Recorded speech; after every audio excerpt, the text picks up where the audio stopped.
میں زندگی بھر بھی لگا رہوں تو نبی کی شان کا ذرہ نہیں بتا سکتا کہ میرے نبی کیا شان والے ہیں، کتنی عزت والے ہیں اور کتنے علم والے ہیں۔ میں ان کی اب صرف ایک حدیث سناتا ہوں، اس ایک حدیث پہ میں عمل کر لوں، محمود صاحب کر لیں، آپ کر لیں، یہ مستورات کر لیں، ہمارا ملک کر لے، ہمارا سارے شعبے زندہ ہو جائیں، ہمارے سارے شعبوں سے ظلم نکل جائے گا، ناانصافی نکل جائے گی، برکتوں میں برکتیں آئیں گی۔ ہماری زمینوں کا پانی نیچے جا رہا ہے، 100 فٹ تک ہم پائپ ڈال رہے ہیں، 40 فٹ کنواں، پھر آگے 100 فٹ پر بھی پانی نہیں آ رہا ہے، اس قدر بے برکتی کا سامنا کرنا پڑ رہا ہے۔ تو میں ایک حدیث سناتا ہوں، یہ پچھلی جو میں نے ساری بات کی تھی، اس ایک، چونکہ جب آپ جاننے والے کو ہی بولنے والے کو نہیں جانتے تو بول کو کیا جانو، بلکہ ایک واقعہ سناتا ہوں آپ کو۔ عبد الخالق تھے، وہ ڈی آئی جی ریٹائر ہوئے، میرے بڑے اچھے دوست تھے، تو وہ پروموٹ ہوئے فیصل آباد سے، ایس ایس پی سے ڈی آئی جی پروموٹ ہوئے، تو یہاں کافی سروس کر کے گئے تھے، وہ آگے 4 مہینے لگانے۔ تو اس وقت یہاں ظفر لک میرا اسکول کا بڑا اچھا دوست تھا، سینٹرل ماڈل اسکول میں ہم اکٹھے پڑھے، 1 سال میں آگے تھا، وہ پیچھے تھا، لیکن ہمارا ہاسٹل میں کمرہ ایک تھا۔ میں نے اس سے کہا چلو تو میں ظفر سے ملاتا ہوں، وہ کہنے لگا میرا وہ بیچ میٹ ہے، میں نے کہا میرا اسکول میٹ، چلو۔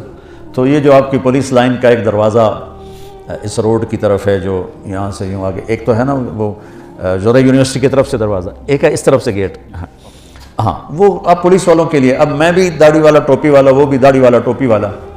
تو اس نے کہا، سپاہی کھڑا تھا، تالا لگا ہوا تھا، کہا بھائی جی دروازہ تو کھولو۔ تو وہ کہتا اتوں آؤ، بڑے اتوں آؤ، اسے کیا خبر کہ یہ بلا کھڑی ہوئی ہے، پولیس والے کے لیے، سپاہی کے لیے ڈی آئی جی بڑی بلا ہے۔ معذرت کے ساتھ محمود صاحب سے انہوں نے کہا 2 صوفی صاحب نے میرا کی کر سکتے۔ اچھا جون کا مہینہ تھا، شدید گرمی، انہوں نے پھر کہا بھائی تیری بڑی مہربانی، کھول دے، گرمی بہت ہے، وہ دروازہ بڑا دور ہے تو یہی کھول دے۔ کہا صوفی صاحب تجھے سنیا نہیں، اتوں آؤ۔ اس نے تیسری دفعہ پھر محنت کی کہ بھائی کھول دے، تیری بڑی مہربانی۔ کہتا تجھے میرے مغرب پہ، میرے کو چابی کوئی نہیں، آگے کو نہیں تالا لگا ہے۔ تو اس کے بعد اس نے کہا میرے بھائی میں عبد الخالق ڈی آئی جی، وہ کرتا ہے سر زمین تو ہی بہ گیا، اس نے کہا میں مارے آ گیا، یہ تو ڈی آئی جی میں نے لے دے گیا۔ اس نے کانپتے ہاتھوں سے چابی نکالی اور ایسے کانپتے کانپتے اس نے تالا کھولا، اور بیچارہ لگتا تھا ابھی فوت ہو جائے گا۔ تو میں نے کہا مجھے آج ایک بات سمجھ میں آئی، جب تک بولنے والے کی قدر نہ ہوگی، بول کی قدر کون کرے گا؟ ہمارے دلوں میں اللہ کے رسول کی وہ قدر ہی نہیں رہی، ورنہ میرا دیس جھوٹ بولتا، میرا دیس ملاوٹ کرتا، جوئے کے اڈے چلاتا، زنا کے اڈے چلاتا، سیاست کے نام پہ فرعونیت کرتا۔ جانتے ہی نہیں ہمارے نبی کی ہے، ہمارے نبی ہیں کون؟ تو اتنی بڑی ہستی کی ایک حدیث سنا رہا ہوں، اللہ کی قسم، دنیا بھی آپ کی، آخرت بھی آپ، جس مرضی شعبے میں ہو۔ آپ نے کہا 4 اذا کانت فیک ما درک ما فاتک من الدنیا، 4 باتیں مجھ سے لے لو، 40 نہیں، 400 نہیں، 4 کہ 4 باتیں صرف مجھ سے لے لو اور آنکھیں بند کر کے سو جاؤ، دنیا بھی تمہاری، آخرت بھی تمہاری۔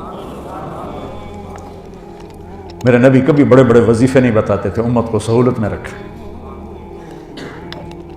تو فرمایا 4 باتیں لے لو، دنیا بھی تمہاری، آخرت بھی۔ صدق و حدیث، ہمیشہ سچ بولنا، جھوٹ نہ بولنا۔ میرا دیس، میرا بازار، میری تجارت، میری زراعت، میری سیاست، سب جھوٹ پر ہے۔ صدق و حدیث، حفظ و امانت، کسی کو دھوکہ نہ دینا، دھوکہ نہ دینا، فراڈ نہ کرنا، غلط FIR نہ کاٹنا، دھوکہ نہ دینا، بے گناہوں کو 302 میں نہ دھر لینا، کتنے بے گناہ پھانسی چڑھ گئے۔ حسن و خلیقت، اخلاق اچھے رکھنا، گالیاں نہ دینا، بدتمیزی نہ کرنا، میٹھے بول سے لوگوں کے دل خریدنا، بشاشت سے، مسکرانے سے لوگوں کے دلوں پہ راج کرنا، عفت فی طعمت، رزق حلال کمانا۔ 4 باتیں، اور اس میں پورا دین میں نے نہیں ڈالا، میرے نبی نے پورا دین ڈال کے دے دیا۔ فرائض کے بعد نمازی تو چھٹی کوئی نہیں، میرے نبی کے نواسے نے سر کٹایا، نماز نہیں چھوڑی، اپنی ساری اولاد ذبح کروا دی، نماز نہیں چھوڑی۔ اس کے بعد کون یہ کہہ سکتا جی پڑھی نہیں جانتی؟ اور فرائض کے بعد میرے نبی یہ 4 باتیں بتا رہے، سچ بولنا، جھوٹ نہ بول۔ ہائے ہائے، میرے نبی نے کہا کہ اور کسی کو دھوکہ نہ دینا، دیانتداری سے چلنا۔ ان 2 صفتوں پر میرے نبی نے فرمایا کہ میرا امتی ہر گناہ کر سکتا ہے، دو نہیں کرے گا، ایک جھوٹ کبھی نہیں بولے گا، ایک دھوکہ کبھی نہیں دے گا۔ آپ نے امید ظاہر کی، ہر گناہ ہو سکتا ہے، دو نہیں ہوں گے، جھوٹ نہیں بولے گا، دھوکہ نہیں دے گا۔ آپ سے پوچھا گیا یا رسول اللہ مسلمان ڈرپوک ہو سکتا ہے؟ آپ نے کہا ہاں۔ کنجوس ہو سکتا ہے؟ آپ نے کہا ہاں۔ جھوٹ بول سکتا ہے؟ کہ نہیں، جھوٹ نہیں بول سکتا۔ دھوکہ نہیں دے سکتا ہے، جھوٹ نہیں بول سکتا۔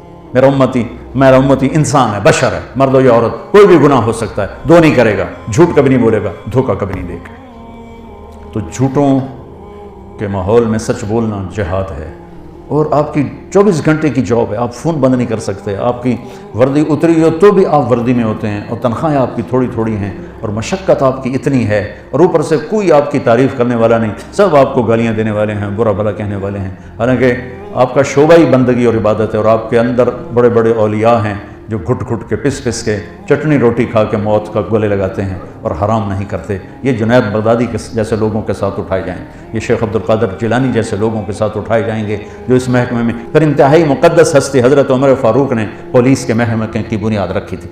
نبوی دور میں، صدیقی دور میں پولیس نہیں تھی، حضرت عمر نے اپنی جب خلافت 22 لاکھ مربع میل میں پھیل گئی اور مختلف علاقے قومیں داخل ہوئے اور پھر وہ انتشار ہونے لگے، تو پھر آپ نے محکمہ پولیس کی بنیاد رکھی۔ بہت بابرکت ہستی نے آپ کے محکمے کی بنیاد رکھی ہے۔ میں آپ کو تمام محکموں میں سب سے زیادہ ستایا ہوا سمجھتا ہوں، جو آپ پر اتنے پریشر ہوتے ہیں، کبھی سیاستدانوں کا، کبھی افسروں کا، کبھی مقامی لوگوں کا، اور اس میں پھر آپ کو ذلیل کرنا الگ اور ٹرانسفر کروا دینا الگ، اور جھوٹے خبریں لگوانا الگ۔ تو کچھ پھر پولیس والوں سے بھی ہو جاتا ہے، کوئی فرشتے تو آپ بھی نہیں ہیں، لیکن آپ یقین مانیں جس تکلیف سے آپ گزرتے ہیں اس کے مقابلے میں تو سپاہی کی تنخواہ بھی 1 لاکھ ہونی چاہیے۔ تو میں آپ کو سلام کرتا ہوں میرے بھائیوں، اب یہ 4 باتیں اللہ سے مانگ لو۔ ایک سچ بولنا ہے، جھوٹ نہیں بولنا ہے۔ میرے نبی کا وعدہ الصدق ینجی والکذب یہلک، سچ نجات دیتا ہے، جھوٹ ہلاک کرتا ہے۔ کبھی دھوکہ نہیں دینا ہے، دیانتداری سے قلم چلانا ہے، دیانتداری سے معاملہ کرنا ہے۔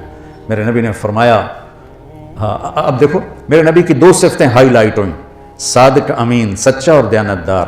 اگر آپ مجھ سے سوال کرو نا کہ مولانا صاحب اسلام کو 2 لفظوں میں بتاؤ، تو میرے پاس 2 لفظ ہیں، سچائی اور امانت داری۔ اور اب مجھ سے پوچھو کفر کو 2 لفظوں میں بتاؤ، تو میرے پاس 2 لفظ ہیں، جھوٹ اور دھوکے بازی۔ اور تیسرا بھائی اپنے اخلاق اچھے کرو، آنے والوں کے ساتھ، آنے والے مظلوم بھی ہوتے ہیں تو ظالم ہوتے ہیں، مظلوم آتا ہے لیکن وہ ظالم بن کے جاتا ہے۔ ایک آدمی کی واردات ہوتی ہے، 5 بے گناہوں کو لکھاتا ہے، تو ہمارا تو مظلوم بھی ظالم ہے۔ آپ کی ڈیوٹی بہت سخت ہے، خوب اللہ روزانہ تھانہ ڈیوٹی پر جانے سے پہلے 2 نفل پڑھ کے گئے کرو کہ یا اللہ میرے ذریعے سے کسی پہ ظلم نہ ہو، زیادتی نہ ہو۔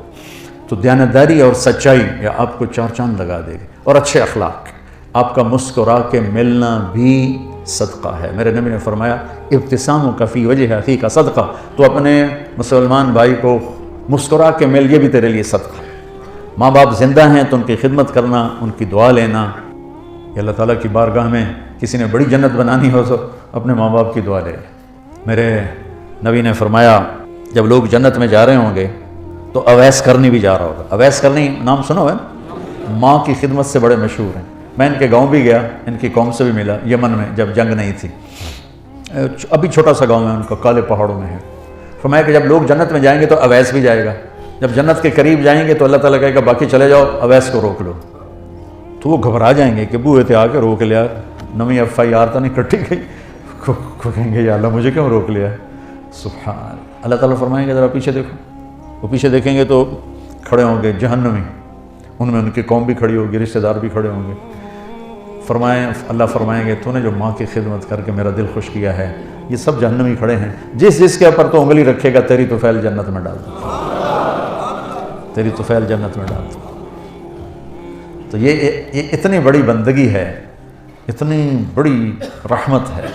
تو اپنے ماں باپ کے لیے وقت نکالو، آپ گھروں والے ہو تو اپنے بچوں کے لیے، گھر میں تھانے دار بن کے نہ جاؤ، خامد بن کے جاؤ، باپ بن کے جاؤ، بھائی بن کے جاؤ، ساری تھانے داری باہر رکھ کے آؤ، اور اپنے بچوں کو ٹائم دو، پیار دو، محبت دو، بیوی کو۔ تنخواہیں تھوڑی ہیں، مشکلات زیادہ ہیں، تو میں ایک آپ کو وظیفہ بتاتا ہوں اللہ کی بارگاہ سے رزق کے حلال دروازے کھلوانے کا، چونکہ رزق حلال، چوتھی چیز کیا ہے؟ رزق حلال۔ ایک صحابی تھے سعد بن معاذ، وہ بیٹھے تھے آپ کی محفل میں، تو میرے نبی کی نظر ان کے ہاتھوں پہ پڑی، وہ بڑے سخت ہارڈ قسم کی. تو آپ نے کہا سعد ایک ہی. کہ یا رسول اللہ اپنے بچوں کے لیے روٹی کماتا ہوں اور خود اپنے ہاتھ سے کام کرتا ہوں, تو میرے ہاتھ یہ ہیوی ہارڈ ہو گئے, تو مجھے دیکھو. آپ نے ان کا ہاتھ پکڑا اور سب کو دکھا کے ایسے بوسہ لیا یوں, اور پھر فرمایا اگلی سنو خوشخبری کہ بچوں کو حلال کھلاتے ہوئے جو ہاتھ ایسا ہو جائے گا اس پہ دوزخ کی آگ حرام ہو جائے گی. تو رزق حلال بہت بڑی دولت ہے, لیکن حلال ہمیشہ تھوڑا ہوگا, حرام ہمیشہ زیادہ ہوگا. اس صبر پہ بڑے عالی شان درجات ملیں گے اور جنت ملے گی.